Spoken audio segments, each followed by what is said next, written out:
ఊర్లో 1000 కుటుంబాలుంటే ఒక్కొక్కరిది ఒక్కో పరిస్థితి. కొందరు ఉన్నోళ్ళు ఉంటారు, కొందరు లేనోళ్ళు ఉంటారు, కొందరికి బంగ్లాలు ఉంటాయి, కొందరు గుడిసెల్లో బతుకుతారు, కొందరు పెద్ద పెద్ద జాబులు చేస్తారు, కొందరు కూలినాళ్ళు వేసుకొని బతుకుతారు. ఇంకా క్లియర్గా చెప్పాలంటే కులాలను బట్టి బతుకులు బాధలుంటాయి. హాగో గందుకే అప్పట్లో రిజర్వేషన్లు పెట్టిండ్రు. చదువులల్లా జాబుల్లా పరీక్షలు రాస్తే బీసీలకు కొన్ని, ఎస్సీలకు గన్ని, ఎస్టీలకు గిన్ని, మైనార్టీలకు కొన్ని అని తీసి పెడతారు. అట్లన్నా ఆలుసుతం మీదికొస్తారని ఆపోచన. అయితే తెలంగాణకెళ్ళి ఢిల్లీ దాకా రిజర్వేషన్ల రద్దు చర్చ నడుస్తోంది. అటు బీజేపీ, ఇటు కాంగ్రెస్, నడుమిట్ల బీఆర్ఎస్. బీజేపీ ఒకవేళ ప్రభుత్వంలోకి వస్తే ఎస్సీ, ఎస్టీ, బీసీ రిజర్వేషన్లు రద్దయితాయి. భారతీయ జనతా పార్టీకి ఓటేస్తే ఎస్సీ రిజర్వేషన్లు పోతాయి, ఎస్టీ రిజర్వేషన్లు పోతాయి. రిజర్వేషన్లు పక్కా అమలు చేసే పార్టీ భారతీయ జనతా పార్టీ. గదన్నట్టు ఆ రెండు పార్టీలు అట్లా, ఈ పార్టీ ఇట్లా. బీజేపీ మళ్ళా గెలిస్తే రిజర్వేషన్లు ఎత్తేస్తుందని వాళ్ళు, అసలు తీసేయమని వీళ్ళు.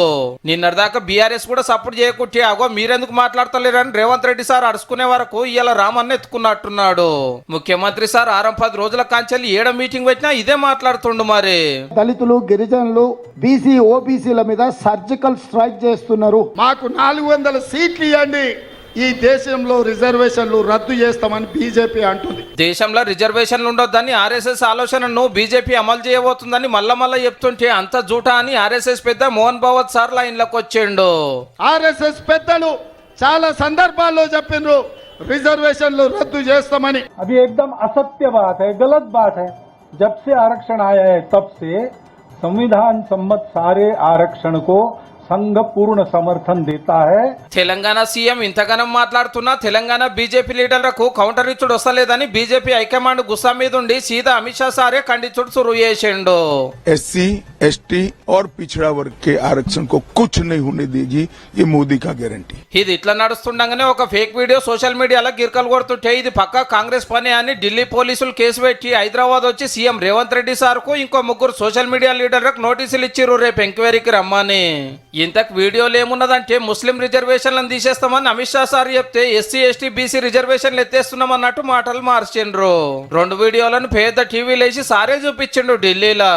मुख्यमंत्री, प्रदेश अध्यक्ष, इस कक्षा के व्यक्तियों ने भी इस फेक वीडियो को फॉरवर्ड करने का काम किया और आज कांग्रेस पार्टी के प्रमुख नेता क्रिमिनल ऑफेंस को फेस कर रहे हैं. 10 ఏళ్ల ఏలుబడి, జీఎస్టీ పన్నులు, సీక్రెట్ చందాలు, గ్యారెంటీలు, హామీలన్నీ పక్కకు పోయి రిజర్వేషన్లు ఎత్తేస్తాము, ఉంచుతామనే కొట్లాట సురువైందన్నట్టు. మరి ఇది ఇడికే అవుతుందో, ఓట్లొచ్చేదాకా ఇట్లనే రచ్చ నడుస్తుందో చూడాలి. గుజరాత్ పెత్తందారులు, ఢిల్లీ సుల్తాన్లు ఢిల్లీలో కేసులు పెట్టి ఇవాళ గాంధీ భవన్ కు పంపించి రేవంత్ రెడ్డిని పట్టుకరా పోండి అని పంపించారు.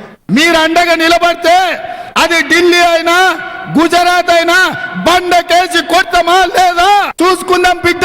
మీ గుజరాత్ పెత్తనమా, మా తెలంగాణ పౌరుషమా?